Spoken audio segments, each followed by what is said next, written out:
Most people spend thousands of dollars on imaging and it doesn't actually tell you what's going on. So I always illustrate this by saying, like, if you're looking for a house and you see a picture of the house, right? You could love it, you could hate it, whatever. That one picture doesn't tell you the full story of what's going on with the electric, the plumbing, is there mold? What is going on, like, beyond just the picture? And that's the same thing with imaging on your shoulder, on your back, wherever. It's not telling you the full story because it's only one snapshot in time. So a lot of times people get imaging and it's not even helpful for lifters because it'll say, yeah, like this is torn, or no, this, like, everything is fine, but you still have pain. Most of the time, people who get imaging done who are pain free, right? Like, there are studies that show this. If they get an image, if I get an image, I probably have torn cuffs. I probably have a herniated disc because I have lifted for a long time. I have worked, like carrying wood, splitting wood. Like, I've done house flips, like all of these things.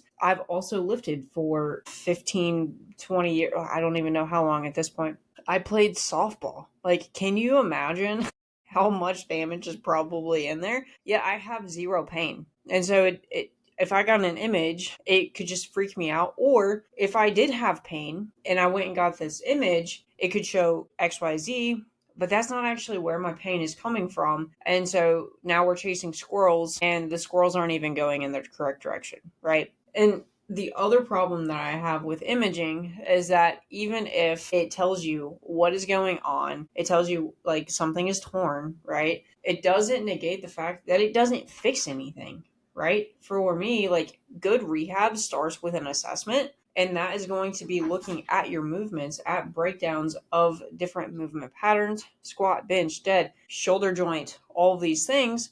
So for me, I don't even prescribe exercises based on imaging. I am doing my own assessment to see what's going on because I would rather have someone show me dynamically what they can or can't do instead of just looking at an image and be like, yep, it's obviously this. Now we need to do that. Like, that doesn't help. So for me, an MRI, even though it's like a great diagnostic tool, it's not, but whatever. It doesn't tell us the full story. And a lot of times it doesn't tell us what is causing the pain because so many times we can have asymptomatic tears, meaning there's tears, but they're not showing symptoms. Or we could see something where there's no tears, yet you're still having pain. So why is that the case, right? And so I hate MRIs for that fact. Now, obviously, if you had some kind of traumatic injury or something like that, like, sure, go get them. But if you're just lifting and you have pain, like, and nothing happens, I would just save your money, not go get an MRI and invest that into something that's actually going to fix the problem.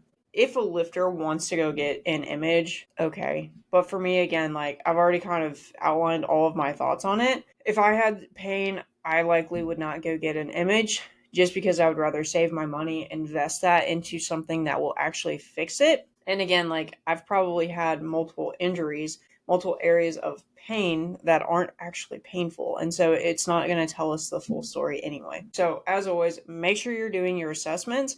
Make sure you're figuring out what the root cause is and don't just rely on some kind of expensive imaging that's going to tell you, like, hey, there's nothing wrong with your shoulder, not sure why you're in pain, or hey, here's this thing that may or may not be causing your pain. Good luck. Like, I would just invest that into something that could actually help. So if you have questions on this, reach out to me on Instagram. Happy to help any way I can. I'll see you on the next one.